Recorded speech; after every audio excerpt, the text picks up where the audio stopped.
पत्रकार बंधू भगिनींना माझा नमस्कार.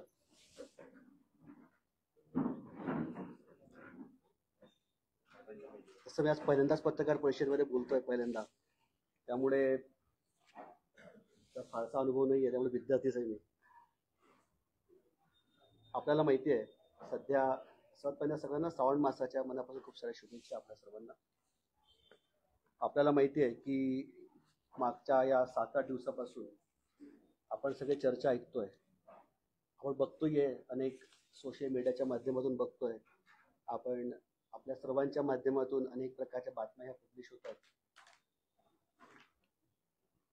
आमचे सर्वांचे नेते, उत्तर महाराष्ट्राचे नेते, भारतीय जनता पक्षाचे नेते आदरणीय गिरीश भाऊ यांच्याबद्दल ज्या काही चर्चा सुरू आहेत, नाशिकचं कुठंतरी प्रकरण आहे, त्या प्रकरणामध्ये त्यांना कारण नसताना ओढलं जात आहे किंवा त्या ज्या काही वल्गना सुरू आहेत त्या आपण सगळं अनुभवतोय. मला असं वाटतं की याच्यामध्ये राष्ट्रवादी पक्षाचे नेते जे पूर्वाश्रमी ते भारतीय जनता पक्षामध्ये जे म्हणतात की माझं 40 वर्षाचा कालखंड मी या पक्षासाठी दिला, त्या संदर्भात तसं म्हटलं तर या बाबतीत बोलायचं म्हटलं तर त्यांचा 40 वर्षाच्या कालखंडाबद्दल बोलण्याएवढा मी मोठा नाही, परंतु पक्षाने सुद्धा बरंच काही त्यांना दिलंय. हा पक्ष ते नेहमी म्हणतात मी ह्याला मोठं केलं, मी त्याला मोठं केलं. आपल्याला माहिती आहे की पक्ष हा व्यक्तीला मोठा करत असतो, कुठलाही व्यक्ती हा पक्षाला मोठा, कुठलाही व्यक्ती हा व्यक्तीला मोठा करत नाही. बऱ्याचदा आणि ह्यातून हे सगळे वाद सुरू आहेत. आणि खरं म्हणजे एकनाथराव खडसे त्यांच्या बाबतीत बोलायचं म्हटलं तर प्रत्येक वेळा त्यांचे जे टॉपिक आहेत ते सेमच आहेत. ही चौकशी, ती चौकशी, हे सीडी, ते त्यातून आउटपुट काही येत नाही, आउटकम काही येत नाही आहे. कारण त्याच्यामध्ये कुठल्याही प्रकारे आमच्या माहितीप्रमाणे कुठल्या तरी खात्री आहे की कुठलेही काही स्वारस्य त्याच्यामध्ये नाही आहे. अगदी आपण बघितलं असेल तर आता प्रफुल्ल लोढा ज्यांच्या बाबतीत म्हणतात त्यांचे चिरंजीव आहेत पवनभाऊ लोढा, त्यांनी सुद्धा काल त्यांचं स्टेटमेंट दिलंय, काय खरं आहे काय खोटं आहे, त्यांनी सुद्धा त्याचं स्टेटमेंट दिलंय. परंतु कारण नसताना एक व्यक्ती, एक नेता की ज्या नेत्याने ह्या उत्तर महाराष्ट्रामध्ये भारतीय जनता पक्षाच्या सगळ्या नगरपालिका, जळगाव असेल, धुळे असेल, नगरपालिका नाशिक असेल, अशा अत्यंत सगळ्या नगरपालिका ज्यांच्या नेतृत्वाखाली लढल्या गेल्यात आणि ज्याच्यामध्ये 100% भारतीय जनता पक्ष निवडून आलाय. आज महायुतीमध्ये आपण बघतोय की मागच्या आता आपली लोकसभेची निवडणूक झाली, ज्यांच्या नेतृत्वाखाली आदरणीय देवेंद्र भाऊंच्या नेतृत्वाखाली, आदरणीय मोदीजींच्या नेतृत्वात ही निवडणूक लढली गेली, आदरणीय बावनकुळे साहेबांच्या नेतृत्वात लढली गेली, उत्तर महाराष्ट्रात आदरणीय गिरीश भाऊंच्या नेतृत्वात लढली गेली. त्याच्यामध्ये सुद्धा आपल्याला उत्तर महाराष्ट्रात चांगलं यश आलेलं आहे. जळगाव जिल्ह्यामध्ये दोघं जागा ह्या भारतीय जनता पक्षाच्या निवडून आलेल्या आहेत. मला असं वाटतं की हे गिरीश भाऊंचं नेतृत्व आणि त्याचं नियोजन कौशल्य सिद्ध करतं. तरी सुद्धा अशा नेत्याला कारण नसताना कुठतरी त्या माणसाला छेडणं, त्रास देणं, की ज्याच्या माध्यमातून मला असं वाटतं, माझं वैयक्तिक मत असं आहे याच्यामध्ये की हा दुसरं तिसरं काही नसून हा जळगाव जिल्ह्याच्या विकासाला बाधा आणण्याचा प्रकार आहे. राजकीय समीकरणं अत्यंत चांगली आहेत. आदरणीय मोदीजी विकसित भारत संकल्प घेऊन चालले आहेत, आदरणीय देवेंद्रजी विकसित भारत संकल्प घेऊन चालले आहेत. परंतु दुर्दैवाने हा जळगाव जिल्हा कुठतरी याच्यामध्ये मागे ठेवायचा की जेणेकरून ह्याच्यामध्ये वाद उभे करायचे, कारण नसताना नको ते वाद उभे करायचे, जिल्ह्याचं चित्र भरकटवायचं, कारण आता कुठतरी इश्यूज क्रिएट करायचे की ज्याच्यामुळे ह्या जिल्ह्यावरचा विकासावरती परिणाम होईल. हे ज्याच्या मागचं षडयंत्र आहे की काय असं मला वाटतं. बरेच विषय बोलण्यासारखे आहेत. मी माझ्या बाबतीत सांगायचं म्हटलं तर आपल्याला माहिती आहेत, माझे बाबा स्वर्गाचे हरिभाऊ जावळे, आम्ही विचारधारेने चालणारे लोक आहोत. म्हणजे बाबांनी आम्हाला संस्कार दिले, आदर्श झाले. आम्ही कधी व्यक्तीपेक्षा पक्ष मोठा मानतो आणि या पक्षाला ज्यावेळेला आपण पक्षासाठी समर्पित भावनेने काम करतोय, ते म्हणतात की 40 वर्षाचा माझा कालखंड दिला. पक्षातून बरेच लोकांनी दिलात, काही लोकांना पक्षात जबाबदारी मिळाल्यात, काही मिळाल्या नाही. आपण अगदी उदाहरण बघितलं असेल तर मागचे जिल्हाध्यक्ष आदरणीय सुनील भाऊ बडे, त्यांनी पक्षाने खूप वेळ दिला, त्यांना काही मिळालं नाही. त्यामुळे पक्षात काहींना जबाबदारी मिळतात, काहींना जबाबदारी मिळत नाही. त्यामुळे प्रत्येकाला मी घडवलंय, मी हे केलंय, ते केलंय, हा जो हा जो अहम आहे, हा जो अहममुळे कुठेतरी त्यांचं नुकसान होत आहे, हे त्यांना सुद्धा मान्य करावं लागणार आहे.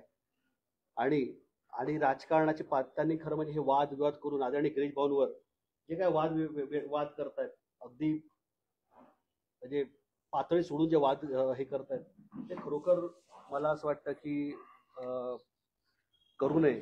कारण त्यामुळे शेवटी वातावरण खराब होतं, कुठेतरी कटुता जी आहे ती वाढतच जाते आणि ह्याच्या माध्यमातून कुठेतरी जिल्ह्याचं वातावरण खराब होतं आणि विकासाला हे होतं. आपण पाहिलं असेल, शेळगाव-सारखा चांगला प्रकल्प आदरणीय गिरीश भाऊंच्या माध्यमातून पूर्ण होतोय. आपण पाहिलं असेल मेगा रिचार्ज तापी रावेरचा तापी रिचार्ज मेगा रिचार्ज प्रकल्प आहे, जो स्वर्गाचे हरिभाऊंच्या याच्याला स्वप्न आहे. तो त्या मेगा रिचार्ज प्रकल्पाचा अग्रीमेंट 2 स्टेटमधला तो अग्रीमेंट त्याच्यामध्ये सही झालेली आहे. अशा खूप चांगल्या प्रकारे काम सुरू आहेत. अगदी आपण बघितलं असेल तर घोडगाव पाटळशाला 5 कोटी रुपयाचं अत्यंत काम, मोठं चांगलं काम सुरू आहे. PMGSY CMGSYच्या माध्यमातून खूप मागच्या खूप कामं झाली आहेत.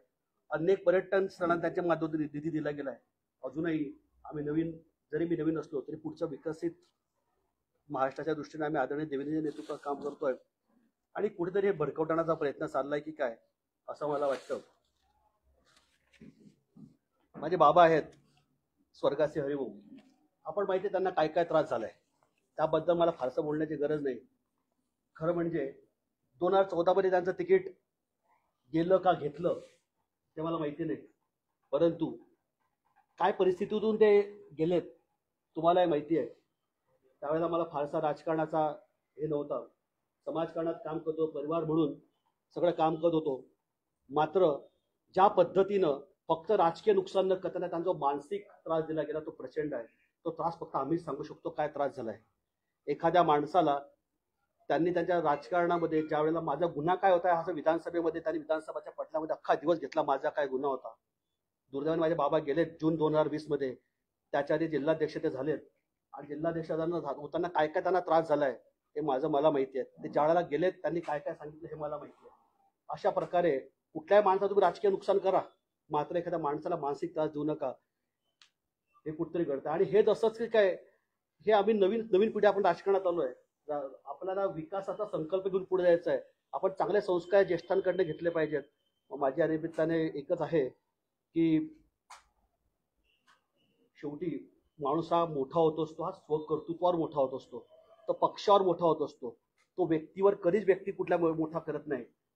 त्यामुळे माझी या निमित्तानं या पत्रकार परिषदेच्या माध्यमातून एकनाथराव खडसेंना, सन्माननीय एकनाथराव खडसेंना विनंती आहे की आपण आमचे नेते आदरणीय गिरीश भाऊ यांच्यावरती आरोप करणे सोडा, कारण नसताना बिनबुडाचे आरोप करणे सोडा, ते सोडावे लागतील. त्याचं कारण असं यामुळे या संपूर्ण जिल्ह्याचं नुकसान होत आहे, या जिल्ह्याच्या विकासाला कुठेतरी बाधा होणार आहे, हे माझं सबमिशन आहे. आणि यासाठी मी बोलणार आहे. अजून बरेच विषय आहेत की टप्प्याटप्प्याने मी बोलणार आहे. धन्यवाद. त्यानंतर या पत्रपरिषदेला जळगाव शहराचे लोकप्रिय आमदार आदरणीय राजूमामा भोळे संबोधित. नमस्कार. जे जळगाव जिल्ह्यामध्ये वातावरण चालू आहे ते आरोप प्रत्यारोप करणं, मला वाटतं आमचे नेते नामदार गिरीश भाऊंवरती जे बिनबुडाचे आरोप होत आहे. खरं आमचे नेते नामदार गिरीश भाऊंनी कितीदार आव्हान केलं की तुमच्याविषयी पुरावे असेल तर तुम्ही पुरावे द्या. 21 ने 1000 वेळेस सांगितलं की पुरावे असेल तर पुरावे द्या. पण मला वाटतं तसं होत नाही आणि विनाकारण कुठेतरी दिशाभूल करायची आणि जिल्ह्याचा विकास, शहरातला विकास कुठेतरी कसा थांबेल हा प्रयत्न केला जातोय. खरं पाहिलं असेल तर जो व्यक्ती, आम्ही भारतीय जनता पार्टीचे कार्यकर्ते एक कमळाच्या विचाराने चालणारे व्यक्ती आहोत आणि जनसंघापासून मला वाटतं आम्ही कोणीच व्यक्तीला कधी गुरु मानलं नाही. आम्ही खरं ध्वजाला गुरु मानलेला विचाराने करतो आणि ह्या भविष्यात मला वाटतं कमळ आमचा विचार हा कमळ की ज्याच्या हातामध्ये कमळ त्याच्या पाठीमागे उभं राहण्याचा हा भारतीय जनता पार्टीचा कार्यकर्ता विचार करत असतो. आणि जर तुम्ही म्हणत असाल 40 वर्ष कार्य केलं, वाढवलं तर चांगली गोष्ट आहे, पण जे विचार आपण 40 वर्ष केले मला वाटतं त्या विचाराला कुठेतरी बाजूला टाकून आपण एक वेगळ्या विचाराने आरोप करणं मला वाटतं हे एकदम चुकीचं होत आहे. आणि जे नेत्यांनी आवाहन केलं तुमच्यापाशी पुरावे असेल तर तुम्ही पुरावे द्या. आणि मी तर ह्या गोष्टीचा साक्षीदार आहे की 2018 पासून आदरणीय नाथाभाऊ पक्ष सोडण्याच्या मार्गावरती होते की महापालिकेची निवडणूक लागली 2018ला. आणि त्यावेळेला असं म्हटलं जाते की समाज आमच्या पाठीमागे, काही वल्गळा केल्या जायचे की समाज मतदान करणार नाही. पण मला वाटतं 2018ला गिरीश भाऊच्या नेतृत्वात जळगाव महापालिका पूर्ण नेतृत्वाने, मला वाटतं सर्व कार्यकर्त्यांच्या जो कमळाच्या विचाराने लोकांनी आशीर्वाद दिले आणि भारतीय जनता पार्टीचा महापौर झाला. आणि महापौर झाला तर ते काही शब्द होते, कदाचित 2-4 शब्द राहिले असतील, पण मी नम्रपणे सांगू इच्छितो की ज्या विचाराने 2014 पासून भारतीय जनता पार्टीचं सरकार महाराष्ट्रामध्ये आलं आणि केंद्रात आलं, त्यापर्यंत विकासाची गंगा, जिल्ह्याचं मंत्री महोदय मंगेशदादा, अमोलदादा ते सांगतील. पण मी जळगाव शहराचा विकास संदर्भात सांगे, सगळ्यात पहिले नामदार गिरीश भाऊंनी हुडकोचं जे कर्ज होतं ती नील करण्यासाठी आदरणीय देवेंद्र भाऊ मुख्यमंत्री होते त्यावेळेला दिल्लीला माझ्यावर 2 वेळेस आले आणि ते कर्ज नील करण्यास मदत केली. मग विकासच करत असताना 100 कोटी निधी असेल, वेगवेगळी निधी असतील, मग शिवाजीनगरचा पुढचा निधी असेल, पिंपळाचा निधी असेल, आसोदा गेटचा निधी असेल, समांतर रस्ते असतील, बायपासचा निधी असेल, असे कितीतरी निधी मला वाटतं हे विकासाच्या माध्यमातून जळगाव शहरासाठी मिळालेले. नवीन एमआयडीचा विषय असेल, तर हे मदत करत असताना एकीकडे आम्ही विकासाच्या मार्गावर चालत असताना मला वाटतं वाद करण्यापेक्षा आमच्या जिल्ह्याचा आणि शहराचा विकास कसा होईल या विचारावरती मला वाटतं आपण काम करणं गरजेचं आहे. आणि जसं म्हटलं 2018ला 2019 त्यावेळेला खडसे साहेब पार्टी बरोबर नव्हते, पण तरी मला वाटतं जनतेने आम्हाला आशीर्वाद दिले, कमळाच्या विचाराला आमदार निवडून दिला आणि सतत मग लोकसभा असेल, विधानसभा असेल का महापालिका असेल, मला वाटतं हा जळगावचा नागरिक, मग ते सर्व समाजाचे लोक मला वाटतं आम्हाला आशीर्वाद दिले. आणि आपण जे म्हणायचे बुवा की लोक आमच्या मागे, मला वाटतं तसं काही चित्र लोकांना मान्य नाही. लोक विचारामागे जुडतात. लोक भारतीय जनता पार्टीचा विचार हा राष्ट्राच्या विकासाचा आहे. प्रथम राष्ट्र, दुसरं समाज, मग पक्ष आणि नंतर चौथा मी, या विचाराने काम करणारे भारतीय जनता पार्टीचे कार्यकर्ते नेते सर्व आहेत. आणि मला वाटतं जनता अशाच्या पाठीमागे उभी राहते. हे 2014 पासून आतापर्यंत चित्र आपल्याला सर्वांनी पाहिलेले आहे. येणाऱ्या लोकसभामध्ये, विधानसभेमध्ये सध्या लोकांनी आशीर्वाद दिले आणि येणाऱ्या महापालिकेमध्ये सुद्धा जनता नक्कीच आशीर्वाद देईल. व्यक्तीपेक्षा विचार खूप महत्वाचे असतात आणि मला वाटतं त्या विचाराने नक्कीच जे काही सर्व समाज, खरं समाज 2 प्रकारचे असतात की एक ज्या समाजात जन्म घेतला तो एक समाज असतो आणि ज्या समाजात वावरतो तो एक समाज असतो. मला वाटतं दोघी समाज मोठ्या प्रमाणात आम्हाला आशीर्वाद देत असतील आणि म्हणून माझी विनंती राहील की जळगाव शहराच्या विकासासाठी मला वाटतं एकत्र या, पुरावे शोधण्यापेक्षा मला वाटतं जर विकासासाठी आपण मदत केली तर जळगाव जिल्ह्याचा, शहराचा विकास होऊ शकतो, अशी माझी सर्व विनंती राहील. पुन्हा सांगेन की आरोपापेक्षा मला वाटतं लोकांना विकास आवडतो, लोकांना कामं केलेली आवडतात लोकांना, आणि बिनबुडाचे आरोप करण्यापेक्षा मला वाटतं आपण सर्वांनी याच्यावरती पांघरून घालून हा विषय थांबून मला वाटतं आमच्या महाराष्ट्राचा, जिल्ह्याचा विकास कसा होईल हा प्रयत्न आपण सर्वांनी केला पाहिजे. विनाकारण वल्गळा करणं आणि काहीतरी दिशाभूल करणं, मला वाटतं हा विषय आता थांबणं गरजेचं आहे. जय हिंद, जय महाराष्ट्र. यानंतर 40 गावचे आमदार आणि जिल्हा दूध संघाचे चेअरमन आदरणीय मंगेशदादा चव्हाण आपल्याला संबोधित. खरं तर आज श्रावण मासाचा पहिला दिवस. आपल्या माध्यमातून सर्व जिल्हावासियांना श्रावण मासाच्या शुभेच्छा. याचसोबत काल गटारी अमावस्या होती आणि जळगाव जिल्ह्यातील एक राजकारणाची एक वैचारिक गटार सर्वांसमोर ती मांडावी. एकनाथ गणपत खडसे ही एक व्यक्ती नसून एक विकृती आहे. वारंवार एखादी गोष्ट खोटं बोलून रेटून सांगायची, या पद्धतीच्या माध्यमातून पक्ष नेतृत्व, आमदार यांना बदनाम करायचं, हा त्यांचा कायमस्वरूपीचा धंदा आहे. ते सगळं मांडण्यासाठी आम्ही इथं सर्वजण एका विचाराने एकत्र आलेलो आहोत. खरं तर एकनाथ खडसे भारतीय जनता पार्टीत असताना ते नेहमी सांगतात की मी 40 वर्षापासून पक्ष वाढवला, पक्ष मी मोठा केला. मुळात भारतीय जनता पार्टी हा एक विचार आहे. या प्रवाहामध्ये अनेक लोक आलेत, अनेक खडसेंसारखे बाजूला सारलेत. हा विचार कोणीही देशात थांबू शकलं नाही. 2 खासदार निवडून आलेल्या या पक्षाची आज देशात व्याप्ती आपण सगळेजण बघताय. मुळात जर तसं बघितलं, एकनाथ खडसेंसारखं नेतृत्व इथं असताना माझा हा देखील सवाल आहे की आपण कायम परिवारासाठी या पक्षाचा वापर केला. पद आपल्या परिवाराभोवतीच मिळालीत. जे काही मिळवलं, जे काही मिळालं पाहिजे ते फक्त मला आणि माझ्या परिवाराला मिळालं पाहिजे.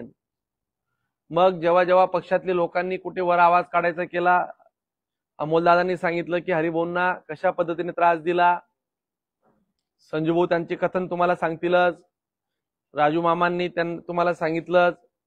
2014ला तत्कालीन त्यावेळेचे भारतीय जनता पार्टीचे उमेदवार त्यांना पाडण्यासाठी प्रयत्न केला. पक्षात असून 19ला मला थांबवण्यासाठी प्रयत्न केला. जिथं जिथं शक्य असेल तिथं तिथं आपण अहंकारी रावणासारखं फक्त लंका माझ्या ताब्यात असली पाहिजे या दृष्टिकोनातून विचार केला आणि आपल्याही विचाराच्या लोकांना थांबवण्याचा तुम्ही कायम प्रयत्न केला आहे. ही वस्तुस्थिती नाकारून चालणार नाही. पक्ष सोडल्यानंतर तुम्हाला ज्यावेळेस असं वाटायला लागलं खडसेंना की मी म्हणजे पक्ष, त्यावेळेस त्यांना खरी किंमत स्वतःलाही कळाली आणि जनतेनेही त्यांना त्यांची किंमत दाखवली. त्यांच्या इथून पक्ष गेल्यानंतर पक्षाला कधीही नुकसान झालं नाही. पक्षाला कायम गिरीश भाऊंच्या माध्यमातून नेतृत्व त्यांनी स्वतःचं सिद्ध केलं. जळगाव महापालिका असेल, धुळे महापालिका असेल, नाशिक महापालिका असेल, जिल्हा परिषदा असतील, विधान परिषदा असेल, गेल्या वेळची लोकसभा असेल, मागच्या वेळची विधानसभा असेल, ह्या वेळची महायुतीतले सगळे इलेक्शन्स असतील, अगदी क्लिअर मॅन्डेट मेजॉरिटी ही नेतृत्वाच्या माध्यमातून मिळाली. त्यावेळेस खडसेंना हेही कळालं की लोक ही माझ्या सोबत नव्हती, ही लोक ही एका विचारासोबत होती आणि जे त्या पक्षात गेले अगदी त्या पक्षाच्या नेतृत्वालाही त्यांनी फसवलं आणि पुन्हा त्यांनी तेच ज्या पद्धतीने जुन्या पद्धतीने वागत होते त्याच पद्धतीने तिथं वागण्याची सुरुवात केली. खरं तर एकनाथराव खडसेंचा प्रवेश हा 23 ऑक्टोबर 2020 रोजी झाला. 23 ऑक्टोबर तर आज 25 जुलै 2025 शुक्रवार, म्हणजे जवळजवळ त्या प्रवेशाच्या वेळेस त्यांनी अगदी या देशाचे स्वयंघोषित नेते त्यांच्यासोबत प्रवेश करत असताना सुटा बुटा थाटा माटात मोठी भीमगर्जना केली आणि भाषणात पहिल्या दिवशी सांगितलं की जर तुम्ही मला ईडी लावली तर मी सीडी लावेल. तिथून लोकांनाही वाटलं, त्या नेत्यांनाही वाटलं की यांच्याकडे खूप काही घबाड असेल, काहीतरी असेल. परंतु बघा, त्या गोष्टीला आज जवळपास 5 वर्ष झाली, म्हणजे 57 महिने झाली. आठवड्यात जर सांगायचं झालं तर 248 आठवडे, 1736 दिवस, 41,664 तास त्या घटनेला झालीत. जवळजवळ 24,99,840 मिनिटं त्यांच्या त्या वल्गणीला झालीत. ना आजवर कुठली सीडी आली ना काही झालं. फक्त त्यांनी काहीतरी सांगायचं आणि अगदी धादांत खोटं बोलायचं. ज्या वेळेस त्यांना पत्रकारांनी विचारलं की साहेब ती सीडी कुठे, योग्य आल्यावर दाखवेल. माझं आपल्या सगळ्या पत्रकार बांधवांना विनंती आहे, राजकारण निश्चित त्यांनी केलं पाहिजे, ज्यांनी ज्यांना करायचं राजकारण केलं पाहिजे, परंतु राजकारणाची एक गरिमा सांभाळली पाहिजे. त्या प्रफुल्ल लोढांच्या संदर्भात त्यांनी सांगितलं की त्यांनी मला अशा पद्धतीने सांगितलं की माझ्या गाडीमध्ये बसून त्यांनी मला गुलाबी गोष्टी सांगितल्या. आपण कालच म्हटलात की आता तुमचं गुलाबी गोष्टी करण्याचं वय नाही, कदाचित ऐकण्याचं वय असेल, पण आपण त्या लोढाच्या संदर्भात तो व्हिडिओ मी तुम्हाला सगळ्यांना देतो. विजू तो व्हिडिओ लावा, दाखवा माझ्या मोबाईलमध्ये. तो व्हिडिओ तुम्ही पुन्हा ऐका.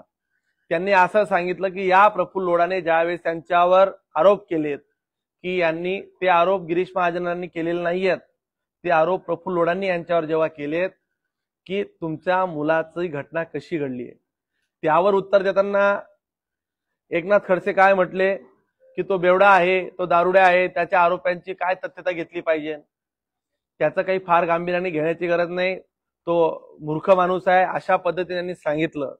आणि तोच व्यक्ती ज्यावेळेस गिरीश म्हणून आरोप करत होता त्यावेळेस तुम्हाला गोड वाटायला लागलं. असं आहे की आपण जे पेरा खडसे साहेब तेच उगवतो. कुठेतरी तुम्हाला मनशांतीची गरज आहे. खरं तर तुमचं वय वाढलंय, आम्ही तर कायम परमेश्वराला सांगूच की तुम्हाला परमेश्वराने जास्त आयुष्य दिलं पाहिजे, कारण की तुम्ही नसताना तुमच्या डोळ्यासमोर भारतीय जनता पार्टीचे सगळे कर्तृत्ववान नेते आमदार काम कसं करतात हे बघायलाही कोणी असलं पाहिजे. त्याच्यासाठी आम्ही तुम्हाला चांगलं आयुष्य मिळावं ही तर मागणी करूच.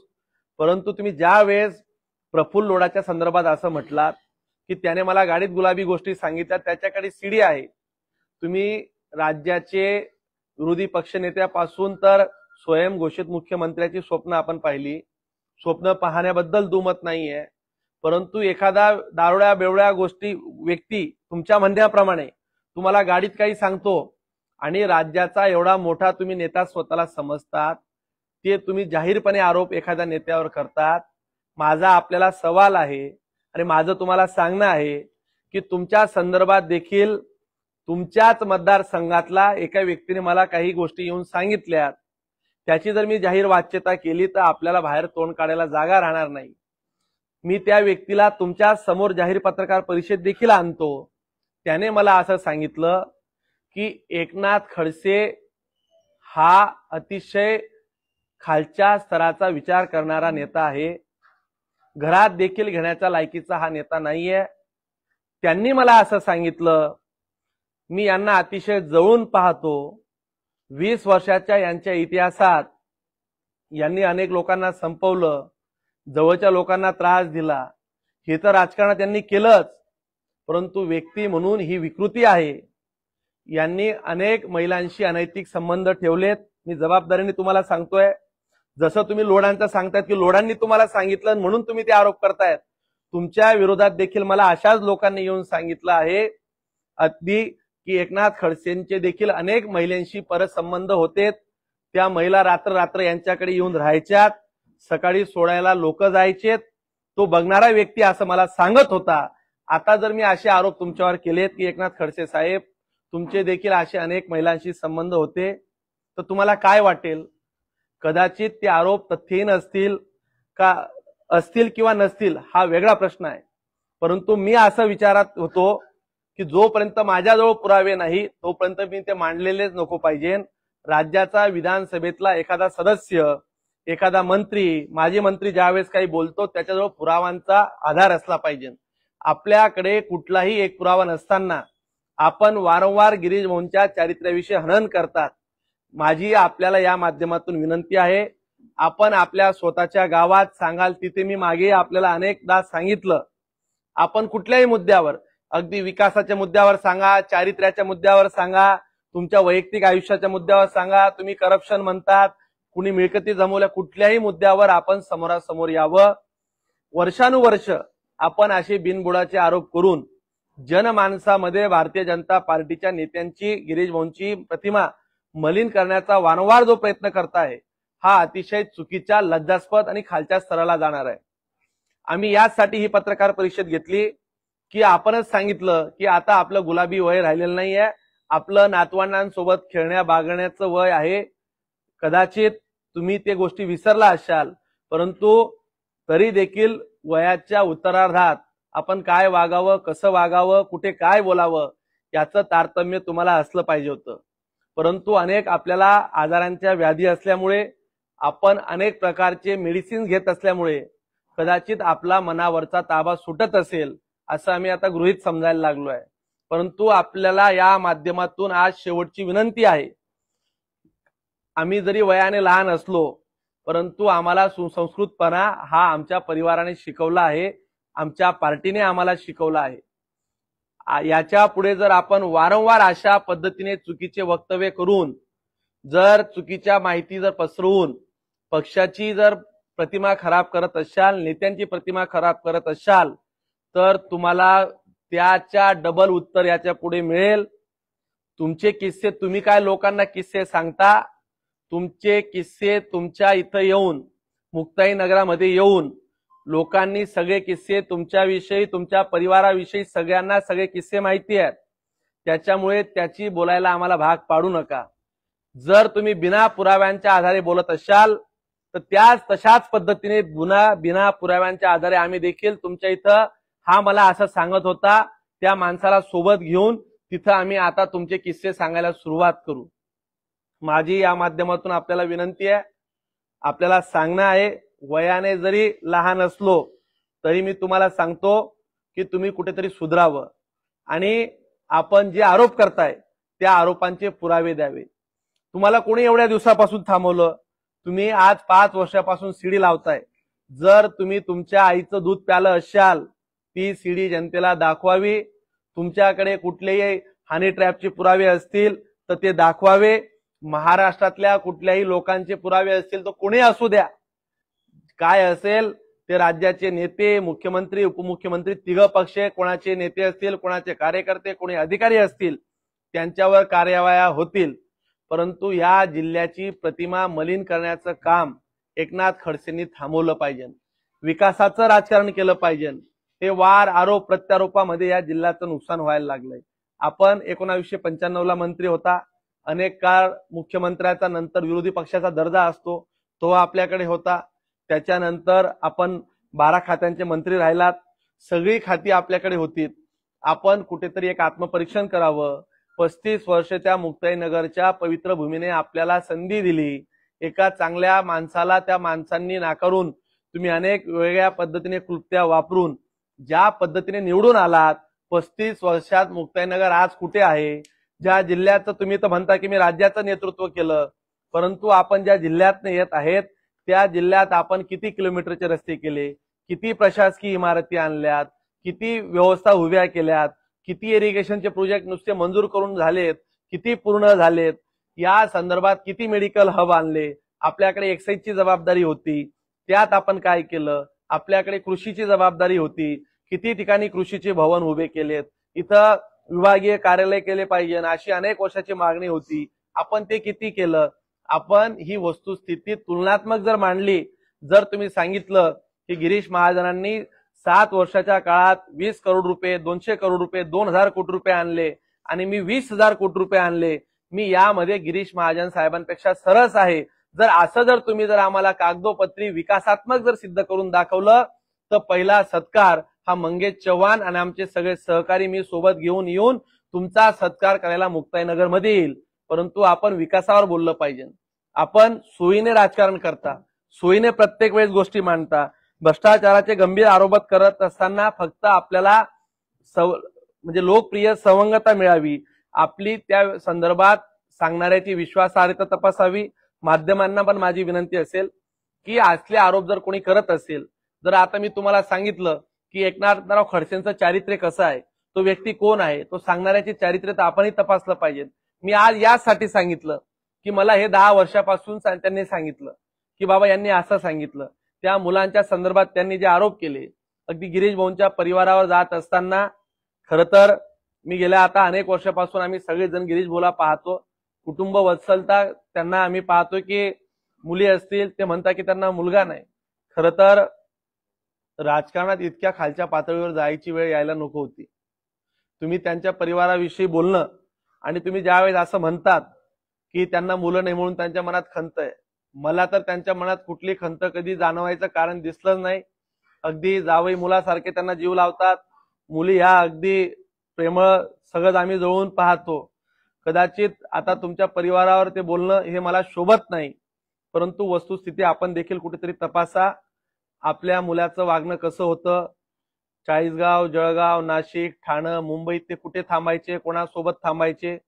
आपले काही लोकप्रिय अधिकारी होते ज्यांना आता जन्मठेपेची शिक्षा झाली, त्या लोकांसोबत बसणं उठणं कुठे होतं. दुर्दैवाने आपल्याकडे ते लोक उधाऱ्याही देखील मागायला आल्याची माझ्याजवळ काही विश्वसनीय लोकांनी सांगितली. परंतु तुमच्या परिवाराच्या जो व्यक्ती आज हयात नाही त्यांच्यावर बोलणं मला आज शोभत नाही, म्हणून मला ते आज बोलायचं नाहीये. मला तुमच्या परिवारापेक्षा माझा तुम्हालाच सल्ला आहे. तुमच्या परिवाराकडे काय चाललंय, घरातलं काय आहे, आम्हाला तेही त्यातही पडायचं नाहीये. परंतु तुम्ही ज्या पद्धतीने एखाद्या व्यक्तीला, एखाद्या पक्षाच्या नेत्याला आयुष्यातनं उठवण्यासाठी ज्या पद्धतीने प्रयत्न करतात, आजवर तुम्ही अनेक लोकांना राजकीय आयुष्यातनं उठवलं, तुमच्या तालुक्यातल्या अनेक लोकांना राजकीय जीवनातून संपवलं, जिल्ह्यातल्या अनेक मातंबर लोकांना तुम्ही नामहरण हे लोकांमधून केलं नाही, त्यांच्यावर खोटे गुन्हे दाखल झाले. माझ्याकडे सगळ्या लोकांची यादी आहे. तुम्ही आजवर खोट्या गुन्ह्यांमध्ये अडकवलेले जवळजवळ 85 लोक असे आहेत की ज्यांच्यावर तुमच्या कार्यकाळात गुन्हे दाखल झाले आणि 85 पैकी जवळजवळ 84 लोकांना निर्दोष मुक्तता झाली आहे. त्या 84 लोकांना आपण राजकीय आयुष्यातनं उठवण्याचं पाप आपण केलं आहे. यातले जिल्ह्यातले सुरेशदादांपासून तर अगदी गुलाबराव देवकर असतील, जेटी महाजन असतील, आपण आपल्या कार्यकाळामध्ये ज्यांनी आपल्याला मोठं केलं त्याच कॉलेजमध्ये जाऊन त्याच प्रांगणामध्ये कशा पद्धतीने त्या परिवाराला, चौधरी परिवाराला त्रास दिला हे सर्वश्रुत आहे. परंतु आपण ज्या पद्धतीने आता हे वागता आहेत, ज्या लोकांना तुम्ही त्रास देता आहेत, दिला आहे, ते लोकांनी त्या काळात सहन करून घेतलं. याच्या पुढे ही सरंजामशाही, हा रावणाचा अहंकारीपणा तुमचा कोणीही सहन करणार नाही. आणि माझी तुम्हाला पुन्हा एकदा सूचना समजा, विनंती समजा, तुम्हाला ज्या भाषेत समजवता येईल त्या भाषेत समजवण्याची आमची ताकद आहे. परंतु आम्ही त्या पद्धतीने वागू इच्छित नाहीये. परंतु जर का तुम्ही वारंवार अशाच पद्धतीने नेत्यांचं, पक्षाचं, आमच्या सर्व आमदारांचं नामोहरण करत असाल तर तुम्हाला तुमचा उत्तर वीट का जवाब पत्थर से मिलेगा. पुराव्यांशिवाय तुम्ही काही बोलू नका. तुम्हाला जाहीर पुन्हा खुलं आव्हान आहे. तुमच्या आईचं दूध प्यालं असाल तर तुम्ही सगळे पुरावे घेऊन या, जनतेसमोर मांडा. जनतेच्या दरबारात जनता त्याचं उत्तर देईल. आपण परस्पर असे आरोप करू नका, एवढीच आपली या माध्यमातून विनंती. आणि येणाऱ्या काळात मी हा एक आपल्याकडनं विश्वास ठेवतो की आपण ही आपल्यातली जी वृत्ती आहे ही वृत्ती कमी करून निवृत्तीच्या काळात तरी आपण जबाबदारीने वागाल, तुमची जबाबदारीचं भान राहील अशी अपेक्षा व्यक्त करतो. परमेश्वर तुम्हाला सत्सद विवेक बुद्धी देईल अशा आशावाद व्यक्त करतो. धन्यवाद. त्यानंतर महाराष्ट्राचे मंत्री भुसावळचे आमदार आदरणीय संजय भाऊ सावकारे आपल्याला. नमस्कार. खरं तर आदरणीय गिरीभाऊ महाजन आणि नाथाभाऊ यांच्यातली ही भानगड काही 8 दिवसाचा प्रश्न नाही आहे. दोघं एका पक्षात होते तेव्हापासून दोघांचे भांडणं सुरूच आहेत. पण तेव्हा ते एक पक्षातलं भांडण होतं. आणि पक्षामध्ये एकत्र असताना एकत्र कामं केली. या पक्षाला चांगले दिवस आल्यानंतर जनतेची कामं व्हायला पाहिजे या पक्षाच्या माध्यमातून दोघांनी करणं अपेक्षित होतं. परंतु आदरणीय नाथाभाऊंना पक्ष सोडल्यानंतर असं वाटायला लागलं होतं की मी पक्ष सोडला म्हणजे या पक्ष वाऱ्यावर जाईल जिल्ह्यामध्ये. मी म्हणजे त्या जिल्ह्यामध्ये पक्ष आहे असं त्यांची एक धारणा होती. पण शेवटी पक्ष हा पक्षच असतो. लोकांनी, जनतेने दाखवून दिलं आहे की जनता ही पक्षाच्या सोबत आहे. तो कोणताही पक्ष असो, भाजप असो, शिवसेना असो, राष्ट्रवादी असो, काही असो, लोक त्या नेत्यांच्या म्हणजे पर्टिक्युलर व्यक्तीच्या मागे नसतात. त्या पक्षाची एक विचारधारा असते, त्या विचारधारेच्या सोबत लोकही असतात. म्हणून लोक भारतीय जनता पार्टीच्या विचारधारेशी जुळून होते. तर या जिल्ह्यामध्ये आतापर्यंत जे नुकसान झालंय ते कायम असंच नुकसान झालं आहे की या नेत्याने त्याचं उन्हं धुणं काढलं, त्या नेत्याने याचं उन्हं धुणं काढलं. जनतेचे प्रश्न मात्र प्रलंबित राहत गेले. जुना इतिहास आहे जळगावचा की सगळ्या जळगावच्या इतिहासामध्ये तुम्ही जर तपासलं तर सगळ्या नेत्यांनी एकमेकांचं उन्हं धुणं काढण्यामध्येच आपले हात घालवले. त्याच्यामध्ये त्याच्यानंतर हा जिल्हा इतर जिल्ह्यांच्या मागे मात्र पडत गेला. तर आता चांगले दिवस आल्यानंतर या जिल्ह्याला काहीतरी चांगला प्रोग्रेस व्हायला पाहिजे या दृष्टीने खरं काम करणं अपेक्षित होतं. पण पुन्हा तेच व्हायला लागलं. त्याच्या आधी हा जिल्हा सूर्यदादा जैन असताना मला चांगलं आठवतं की त्यांनाही प्रकारचा त्रास झाला. ही चांगलं काम करत होते. मध्ये हा जिल्हा बदनाम झाला तो सेक्स स्कॅन्डल मध्ये.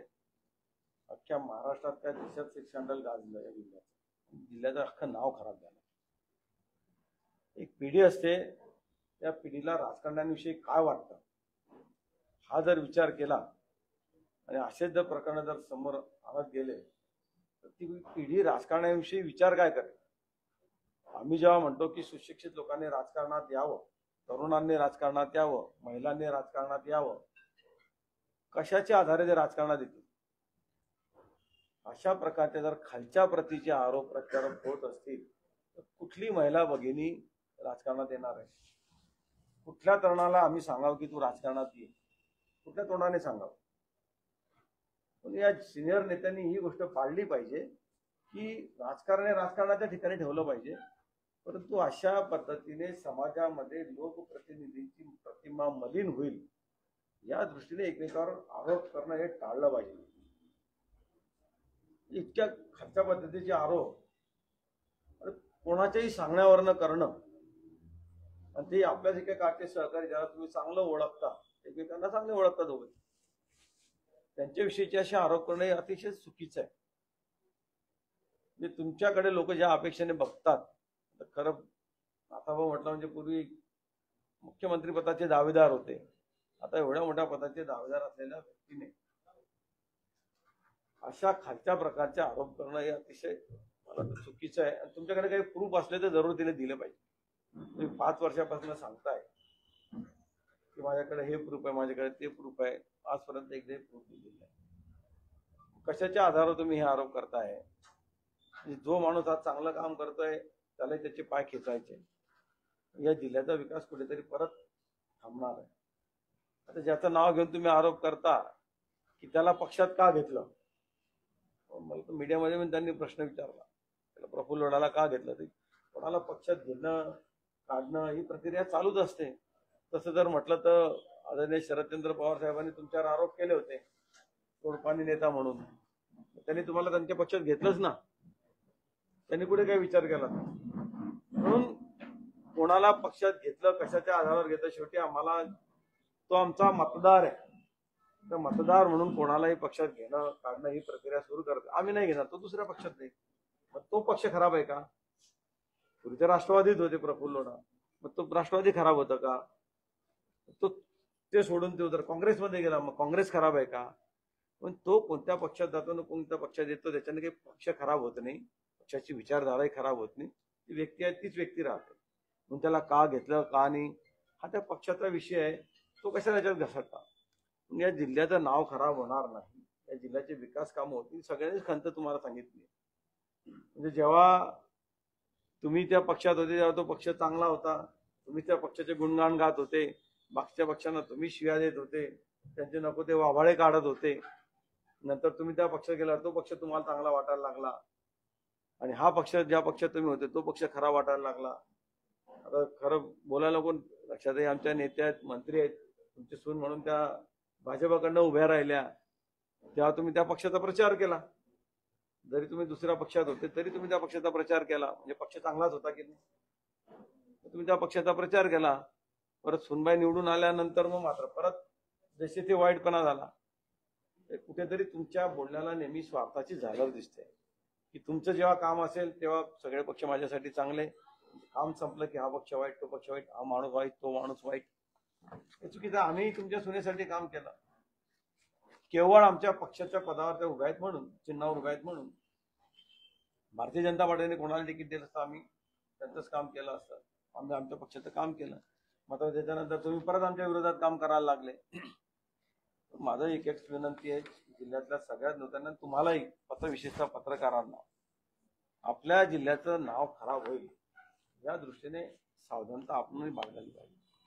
मी आरोप करेन, मामा आरोप करतील, मंगेश आरोप करेल किंवा अमोल आरोप करेल, तथ्य काय, पुरावे काय, मीडियानेच विचारलं पाहिजे की तुम्ही हे आरोप करताय, तुमच्याकडे प्रूफ काय. किंवा अशा तथ्यहीन गोष्टी दाखवणं टाळलं पाहिजे की तुमच्याकडे आरोप आहे का, आरोप करता तुमच्याकडे प्रूफ आहे का, प्रूफ दाखवा, नाही तर अशा बातम्या आम्ही दाखवणार नाही. हळूहळू लोक सोशल मीडियाकडे का वळायला लागली आहेत, कारण आपण अशा गोष्टी दाखवत जातो जास्त. म्हणजे ज्या गोष्टीत काही तथ्य नाही अशा गोष्टी जेव्हा मीडियामध्ये पब्लिश व्हायला लागतात, मग हे सोशल मीडियाकडे वळायला लागतो. काय शेवटी आम्हाला जर एखादी काही आरोप माझ्यावर झाला त्याच्यात तथ्य नाही आणि मी जर मीडियाला किती सांगत बसलो ते मीडिया ऐकतच नसेल, मला सोशल मीडियाचा सहारा घ्यावा लागतो. माझं म्हणणं सोशल मीडियावर सांगावं लागतं. पण मीडियाची अजूनही विश्वासार्हता आहे. ज्या गोष्टीमध्ये तथ्य त्या गोष्टी तुम्ही दाखवल्याच पाहिजे. ज्याच्याने समाजाचं नुकसान होतं अशा गोष्टी दाखवल्याच पाहिजे. आणि समाजाचं मन जर पॉझिटिव्ह करायचं असेल तर ज्या गोष्टी चांगल्या त्या जास्त दाखवण्याचा प्रयत्न केला तर समाज पॉझिटिव्ह होईल. नाहीतर शेवटी समाजाला जेवढे आम्ही लोकप्रतिनिधीमधून जबाबदार आहोत, मीडिया म्हणून तुम्ही जबाबदार नाहीये का? तुम्ही जेवढे जबाबदार आहात. आपण जेव्हा सांगतो की न्याय व्यवस्था असेल, शासन असेल, प्रशासन असेल आणि मीडिया असेल, हा सगळं मिळून जेव्हा आपण समाजाच्या एकतेसाठी किंवा विकासासाठी प्रयत्न करू, समाजाला सुशिक्षित करण्याचा प्रयत्न करू, तरच ते होणार आहे. म्हणून तुम्हालाही विनंती आहे की अशा तथ्यहीन गोष्टी शक्यतोवर आपण टाळलं पाहिजे.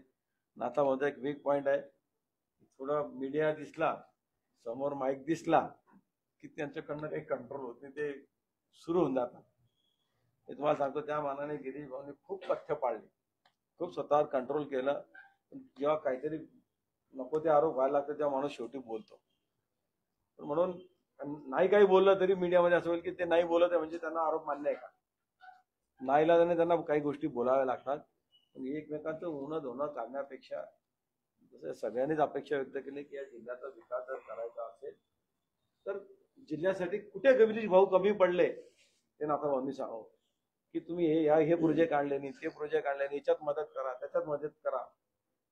मी नेहमी उदाहरण देतो पश्चिम महाराष्ट्रातच की तिथे राजकारणाच्या ठिकाणी राजकारण असतं, जेव्हा राजकारण संपतं, इलेक्शन संपलं की तिथल्या प्रोजेक्टसाठी मी आज पहिल्यांदा मंत्री म्हणून काम करत नाही, याच्या आधी सांगतो, सगळे लोक एकत्र येतात, सगळ्या पक्षाचे लोक, की आमच्या जिल्ह्यामध्ये हा प्रॉब्लेम आहे, की आमच्या भागामध्ये या गोष्टीसाठी आम्हाला ही आवश्यकता आहे.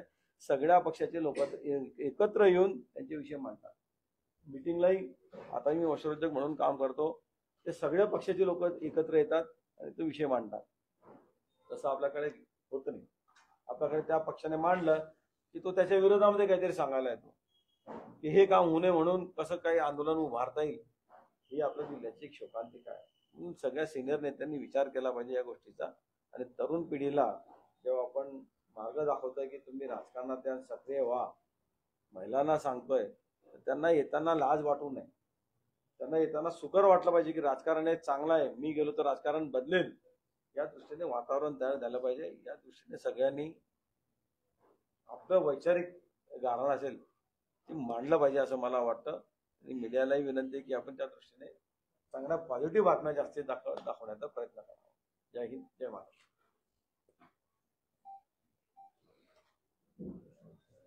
काही प्रश्न असतील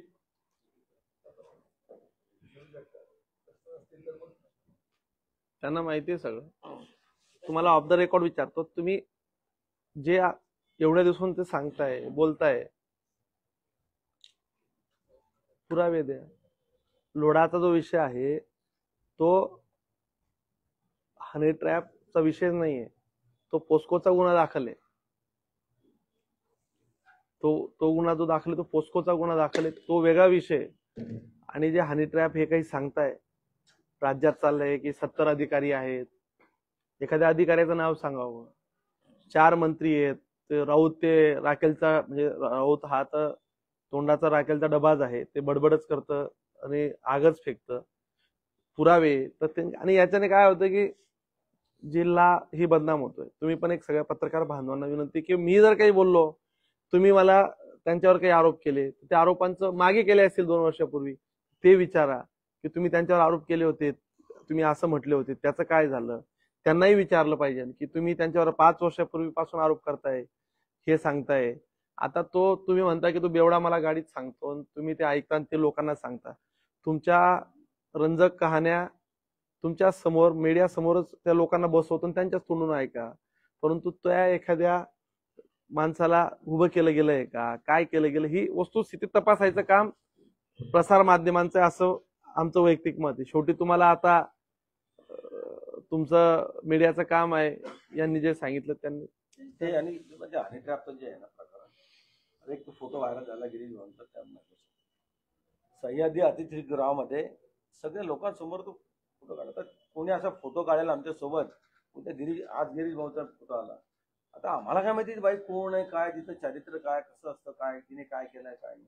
उद्या कोणाचा माझ्यासोबत फोटो दिला कुठेतरी बोलताना तर काय कोणावरही संशय घ्यायचा. तुमच्यापैकीच कोणा मीडिया समोर एखाद्या मीडियाच्या व्यक्तीसोबत ती दिसली, मग त्याचा फोटो काढून ना मीडियावाला पण त्याच्यात अंतऱ्या पण त्या इन्व्हॉल्व असं दाखवायचं. तुम्हाला काय विचारायचंय बोला.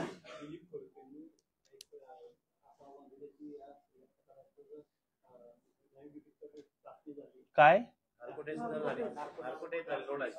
हा मग करा, कोण नाही म्हणताय, मग करा ना. आम्ही नाही म्हटलं. तुम्हाला ज्याची नार्को टेस्ट करायची करा, पहिली सही आम्ही करतो, मीच करून देतो तुम्हाला की याचे ज्याचं करायचं त्याचं करा ना. नाथाबोची करा, ज्याची करायची त्याची करा. करा. तुम्हाला काही माहिती लागली कोणाची ती सांगा. अजून काय पाहिजे तुम्हाला तर त्यांना सांगा की मंगेश चव्हाण तुमच्या सोबत पत्रकार परिषद घ्यायचं म्हणताय, समोरासमोर बसवा. मी त्यांना विचारतो जरा त्यांचे जुन्या नव्या कहाण्या, किस्से राखेल पासून तर सिगारेटचे अर्धे पाकिट कोणाकडनं घेतलेत त्याचे उदाहरण सगळंच माहिती आहे आम्हाला. हो आम्ही काय, आम्हाला त्यांचा पूर्ण इतिहास ते विसरले असतील. म्हणजे त्यांच्या पूर्ण विकासाच्या विषयावर त्यांच्या बदल्यांचे त्यांच्या घरात 3 जण पैसे घ्यायचे. एका बदलीचा बायको वेगळे पैसे, मुलगी वेगळे पैसे, जावई वेगळं ठरवायचा. हे मी नाही सांगत, तुम्ही पण विचारून घ्या. यात जर खोटं असेल तर मी माफी मागेल. ज्या माणसांनी आता हे इथपासून त्यांच्या आता किती खालच्या स्तरावर जायचं त्याच्यामुळे आम्ही जरा टाळतोय म्हणून, पण ते जर नाही असतील ऐकायला जावं लागेल आम्हाला, आणि जाऊ आम्ही. आता ज्याला ज्या भाषेत समजेल त्या भाषेत समजावं लागेल.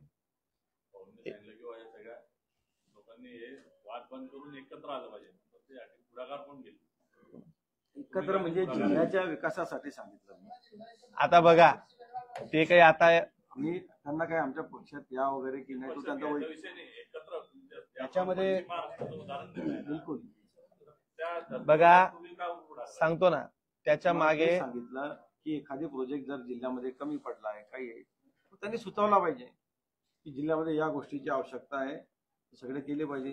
धरून आम्ही सगळे मिळून विचार करू. बघा सांगतो त्यांना, आता तुम्ही 25-30 वर्ष संधी इतक्या वर्षाचे पेंडिंग आहे तेच प्रयत्न करता. गिरीश भाऊने आता शेळगाव बॅरेकला पैसे दिले, पाड्याच्या धरणाला पैसे. सांगतो तुम्हाला.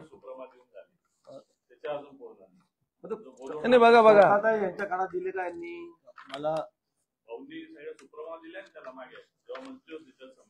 आता पुढे गेलं इरिगेशनचे प्रकल्प जे खडसे साहेबांनी त्यांच्या काळात प्रशासकीय मान्यता दिलात, त्याच्या 2-2, 3-3 सुप्रमा झाल्यावरही पूर्ण झाल्या नाहीत. काही गोष्टींना जर वेळ लागत असेल पण त्या वेळेलाही मर्यादा असल्या पाहिजे. तेवढ्या वेळेत प्रकल्प पूर्ण केलेच पाहिजे.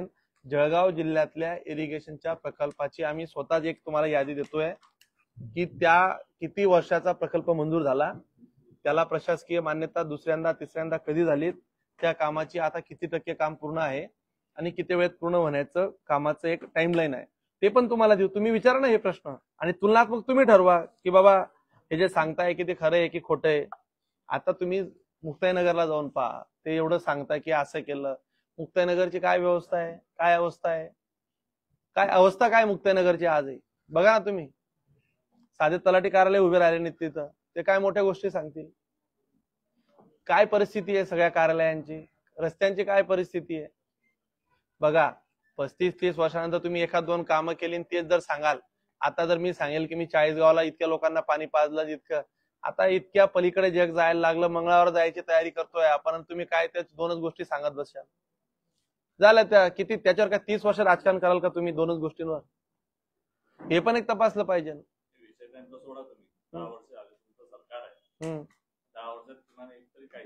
मेडिकल हब आलं, ऐका सांगतो तुम्हाला, मेडिकल हबचं काम पाहिलं का तुम्ही स्टेटस? सिंचनाचं मी सांगतो ना, हे पहा वरकडे लोंढेचं काम पूर्ण झालं, रेकॉर्ड ब्रेक वेळेत काम पूर्ण झालं. तुम्हाला मी इरिगेशनच्या कामांची यादी देतो की बाबा कुठली कुठली प्रकल्पांची काय परिस्थिती आहे आता देतो ना. अरे बाबा असे प्रश्न विचारले तर आम्हालाही आवडतील. बघा तुम्हाला सांगतो, शेळगाव बॅरेज, वरखेडे लोंढे, बोदवड उपसा सिंचन, वाघूर धरण, मेडिकल हबचं, आणि त्यांनी आता जे याचं केलं त्या एका प्रकल्पाचं, त्याच्यामध्ये तर ते माझ्या मते देशातला असा पहिला प्रकल्प आहे की जे शेतकऱ्यांना समृद्ध करू शकेल. त्या प्रकल्पाची जागेवर पाहणी करा तुम्ही. त्या कामाची वर्क ऑर्डर दिली 7 महिन्यापूर्वी. माझ्या मते लोकसभेच्या इलेक्शनच्या नंतर ते काम 25 ते 40% पूर्ण झालं. जे मागच्या इरिगेशनचे प्रकल्प 30 वर्ष पूर्ण होत नव्हते, 20 वर्ष पूर्ण होत नव्हते, तेच प्रकल्प 8 ते 9 महिन्यात एवढे पूर्ण झाले. 40 गावच्या प्रकल्पाची परिस्थिती तुम्हाला सांगतो. पीडीएन ही प्रकल्पाची आम्ही वर्क ऑर्डर दिली आजच्या 1 वर्षापूर्वी. आता 2 महिन्यामध्ये जो मागच्या 30 वर्षात काम नाही झालं, 500-600 कोटीचं काम आहे. एकही सुप्रमात्यात नवीन करायचं नाही. मी ठेकेदार सगळ्या अधिकाऱ्यांना घेऊन बसलो, गिरीश भाऊंनी ती बैठक घेतली. त्यातलं ऑगस्ट-सप्टेंबर मध्ये 17 गावांना आम्ही 17 गावाच्या शेतांना पाणी देतोय. म्हणजे रेकॉर्ड असेल हे. असं तुम्ही अशा मुद्द्यांवर चर्चा करा. त्यांनाच घेऊन तुम्ही खडसेंना समोर. नाही, तुम्हीच त्यांना सांगा की त्यांनी जाहीर आव्हान दिलंय, त्यांनी काय केलंय. जर गिरीश भाऊंनी जर समजा काही केलं नसेल त्यांच्या कार्यकाळात, तर आपण जनतेला आपलं दायित्व आहे, शेवटी आपण जनतेची माफी मागू. तुम्हालाही सांगू की आम्ही कमी पडलोय. आणि त्यांनी जर ते एवढ्या नाकाने मिरच्या सोलतायत तर त्यांनी जरा समोर यावं. ते मर्द आहेत असं म्हणतात ते, भाऊ त्यांची आपण जरा काय आहे नाही. पर्यटन मंत्री होते, मेरून तलावाला 15 कोटी दिले आता, आणि गिरणा पंपिंगला 10 कोटी दिले, 25 कोटी म्हणजे दिले ना. आता पुरावा आहे सर्व, सगळ्याच ठिकाणी दिले. म्हणजे पाटणा देवीला दिले. बघा तुम्हाला सांगू, पर्यटनसाठी तुम्ही बघा, ते राष्ट्रपती स्मारक होते, तुम्ही जिल्ह्याचं महाराष्ट्रात खूप दिले. पण आता राजमाता आयल्या होळकरांसाठी 5 कोटी दिले. म्हणजे असे कितीतरी. अगदी तुम्हाला लेवा समाजाचाच विषय सांगतो, म्हणजे सामाजिक बोलायला नको. त्या समाजाला इथेही पैसे दिले. पंढरपूरचं मी स्वतः जाऊन पाहिलं, ते पूर्ण दिलं आणि कामही पूर्ण केलं. बहिणाबाईंचं स्मारक दिलं. बघा ते काय करतात, ते एका गोष्टीचा अंड्यू बेनिफिट घेतात. पाटणा देवीला 20 करोड रुपये दिले, खाजा नाईकला 15 करोड रुपये पहिल्या टप्प्यात दिलेत.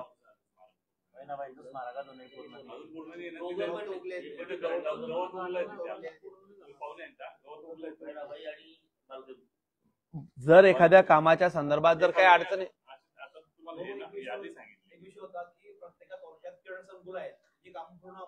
कशाची क्रीडा संकुलचा विषय बघा,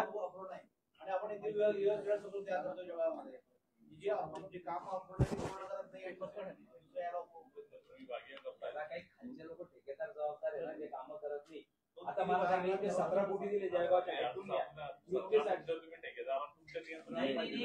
नाही दोष नाही देतात, तुम्ही खालच्या लोक करत नाही. आता 17 कोटी जळगावच्या स्टेडियमला दिले नवीन बनवण्यासाठी. वर्क ऑर्डर झाली त्याची. तुम्ही एखाद्या गोष्टीला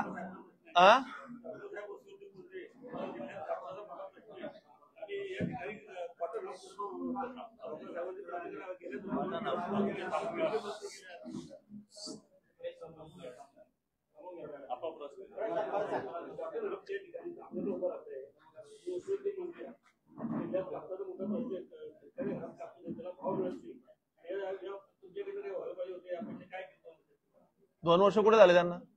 अजून तर 6-7 महिने. पण ठीक आहे, प्रश्न मला अगदी बरोबर विचारला तुम्ही.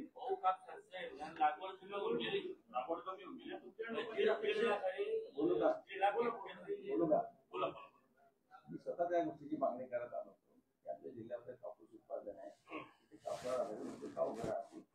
स्वतः जिल्ह्यात मागणी ते उद्योग कुठे उभे राहिले. पूर्वी सोलापूरला आहे, सोलापूरला आहे, मालेगावला आहे. मालेगाव समजा आपला भागाचा तिथे कापसाचं उत्पादन इतकं ऑलरेडी उभं राहील. आजच्या तारखेला तुम्ही एखादी प्रक्रिया उद्योग कापसाचा सुरू करायला त्याच्याशी लिंक पूर्ण असल्याशिवाय उद्योजक येतच. तुम्ही स्वतः किती उद्योजकांच्या बैठकी घेता, सगळ्यांना आवाहन केलं, त्यांना फिजिबल कुठे. मी एखादी हे टाकलं इथे स्पिनिंग मिल टाकले, त्याला प्रोसेस करणार पुढे काहीच नाही. मला तिथे उत्पादन नाही, पण मला तिथे का परवडतं, त्याला प्रोसेसिंग पुढची सगळी तिथे आहे म्हणून. क्लस्टर व्हायला पाहिजे. Cluster. Absolutely right. झालं तर पूर्ण क्लस्टरच व्हायला पाहिजे इथे. त्या दृष्टीने आता आपण झोन बनवलेले आहे. विदर्भ असेल, मराठवाडा असेल आणि पश्चिम महाराष्ट्रामध्ये आपलं सॉरी उत्तर महाराष्ट्रामध्ये आपला आता 4 झोन होते. त्या 4 झोन तुम्ही आता 3 झोन करताय की म्हणजे अजून जास्त बेनिफिट मिळेल. विदर्भाला तो बेनिफिट आहे तो आपल्याला मिळावा म्हणून अजून एक झोन कमी करून मंत्रिमंडळाकडे येईल ते की जेणेकरून जास्तीचा बेनिफिट इथे मिळावा. तो बेनिफिट मिळाल्यानंतर म्हणजे आता मागे आमची बैठक झाली ती उद्योग मंत्र्यांसोबत एमआयडीसीचा आपण झोनही बदलायचं त्यांनी सांगितलं. आणि दुसरा प्रश्न होता माझ्या डिपार्टमेंटचा जे पर्सेंटेज विदर्भाला जे मिळतं तो बेनिफिट इथे द्यावा म्हणून काही उद्योजकांनी मागणी केली. ती पण मी मान्य केली. ते पण आता आम्ही कॅबिनेट पुढे जाऊन ते झोन बदलतोय. म्हणजे आपलं झोन जेव्हा 2 होते ते झोन 1 मध्ये आणतोय. पण प्रश्न असा आहे की सरकार स्वतः काही स्पिनिंग मिल किंवा कुठले उद्योग टाकणार नाही. इन्व्हेस्टर इथे यायला पाहिजे. आता जिल्ह्याचं वातावरण जर असं कलुषित होत असेल कसा उद्योजक आहे. मी बऱ्याच उद्योजकांच्या भेटीगाठी घेतल्या त्यांना निमंत्रित केलं. आता मी काय असं काय सांगू शकत नाही पर्टिक्युलरली की तुम्ही भुसावळलाच या. जिल्ह्यात या किंवा उत्तर महाराष्ट्रात कुठेही या तुम्हाला काय मदत लागेल ती सगळी मदत मी करायला तयार आहे. काही येत आहेत काही डिस्कस करताय काही पाहणी करून घेणे प्रोसेस सुरू आहे. आपण 6-7 महिने झाले मला. तर माझ्या परीने मी सगळे प्रयत्न करतोय. ज्याला कोणाला इच्छा असेल तुमच्या ओळखीच्या पैकी जरी आणि त्याला जर इथे काही टेक्स्टाईलचा युनिट टाकायचं असेल माझ्याकडे यावं सगळी मदत. हा रेमंडचं पण तुम्ही जो एक उद्योजक होता तुम्ही ह्या वस्तुस्थिती मी तुम्हाला सांगतो म्हणून नाही. त्यांच्या घरात काम करणारे जे लोक होते बघा तुम्ही तपासा रेमंड मधून. आता मी तुम्हाला 2 गोष्टी सांगतो. त्यांच्याकडे रेमंडचं युनिट होतं. त्यांच्या घरात काम करणारे बरेचसे लोकांचे पगार तिथून रेमंड मधनं काढायचे. ते लोक त्यांच्याकडे काम करायचे. रेमंड मधले तुम्ही त्या स्लिपा बघा पुरावे पहा दाखवा. पुरावे देतो तुम्हाला. दूध संघामध्ये तुम्हाला सांगतो की त्यांनी त्यांच्या स्वतःच्या गाडीचे टायर सुद्धा दूध संघातनं बदलवले. मी तुम्हाला बिलं देतो. म्हणजे आमच्याकडे इनोवा गाडी आहे आणि फॉर्च्युनरचे टायर टाकायचे. मी म्हटलं आता ती डिस्क साईज जी असते त्याच्यावर तपासलं. मी आरटीओचा अभिप्राय मागवला. हे मी तुम्हाला रेकॉर्डवर सांगतोय. म्हणजे ते तिथून सगळं हे करायचे आणि त्यांच्या गाडीला टायर तिथून टाकायचे डिझेल तिथून टाकायचे. त्याचे सगळे बिलं आहेत. त्यांनी त्या दूध संघात आम्ही ज्यावेळेस ताब्यात घेतो त्यावेळेस 8.5 करोड रुपये लॉस होता. हा कागदावरचा लॉस आहे. त्यांनी मी जे पैशानं तुम्ही मला विचारा ना की तुम्ही आरोप केले होते की अपार झालाय. तुम्ही का नाही विचारलं मला. मी अपार केला त्याच्यामध्ये त्यांनी हा मग सांगतो ना गुन्हे दाखल झाले त्यात पैसे भरले. 70 लाख रुपये एका व्यक्तीने भरून टाकलेत. पैसे वसूल झालेत. मी जे आरोप केले तर आरोप म्हणजे काय पैसे खाल्ले म्हणजेच त्याने पैसे भरलेत म्हणून ती केस थांबली एका प्रकरणात. तुम्ही मला विचारा की तुम्ही हे आरोप केलेत. मी आता खडसेंवर जे आरोप केलेत की त्यांनी बदल्यांचे त्यांच्या घरात इतके लोक पैसे घ्यायचेत बोलवा त्यांना. मी सांगतो माणसं आणतो समोर. ते कोण पैसे कोणाजवळ द्यायचं कोण कोण मध्यस्थी असायचं. मी जर बोलतोय तर तुम्हाला प्रत्येक गोष्टीचा तुम्हाला पुरावा देईल. त्यांच्या चारित्र्याचा पुरावा पाहिजे तर तो माणूस आहे सांगणारा तो पण द्यायला तयार आहे. त्याच्यावर विश्वास ठेवायचा की नाही हा तुमचा प्रश्न. पण माझ्याकडे माणसं आहेत. हे नाही येत ते पण माझ्याकडे सगळी माणसं आहेत. आणि मी सांगितलेली माहिती जे तुम्हाला सांगतोय तुम्ही पण दबक्या आवाजात तुम्हाला पण तेच लोक सांगतील की हे खरं आहे बा आमदार जे सांगताय. म्हणजे तुम्ही पण जर रात्री थोडं विचारलं किंवा आमदार खरं बोलत होते का तुमचंही मन म्हणेल किंवा खडसेंचं पूर्व इतिहास पूर्वाश्रमात असंच होतं. म्हणजे असं काही खोटं सांगणार नाही. तुमच्या केंद्रातील तसेच राज्यातील काही नेत्यांना भेटतात. हा त्याच्यात तुमचा पण नेता असल्याची शंका आहे का. कोणाची नेता तुमच्या पक्षातील काय. आता बघा आमची होलसेल दुकान आहे. आमच्या दुकानमध्ये असे 100 रिटेलर फिरतात. त्यातले एखादी गर्दी ते फिरत असतील. आमच्याकडे इतकी लाईन आहे मोठी त्यात एखादं फिरत राहतं त्यातले ते कसू शकतात. अरे बाबा आमच्याकडे होलसेल दुकान आहे. आमच्याकडे गधे घोडे सगळे येत राहतात. आम्हाला पक्ष वाढवायचा आहे. आम्हाला सगळ्यांना सोबत घेऊन चालावं लागतं. चांगली माणसंही घ्यावी लागतात. सगळ्याच प्रकारची माणसं राजकारणात असतात. कोणाच्या आता खडसे साहेब असं वागतील त्यांच्या छातीवर शिक्का मारला होता का. त्या माणसाला सगळं देऊन त्यांनी पक्षाची गद्दारी केली. अनुभव आता शिकायचं असतं.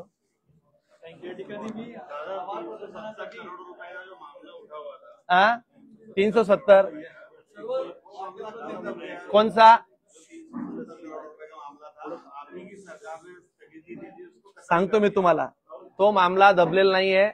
136 करोड रुपयाची जमिनीचं रॉयल्टीचा विषय तुम्ही सांगताय, त्याच्या संदर्भात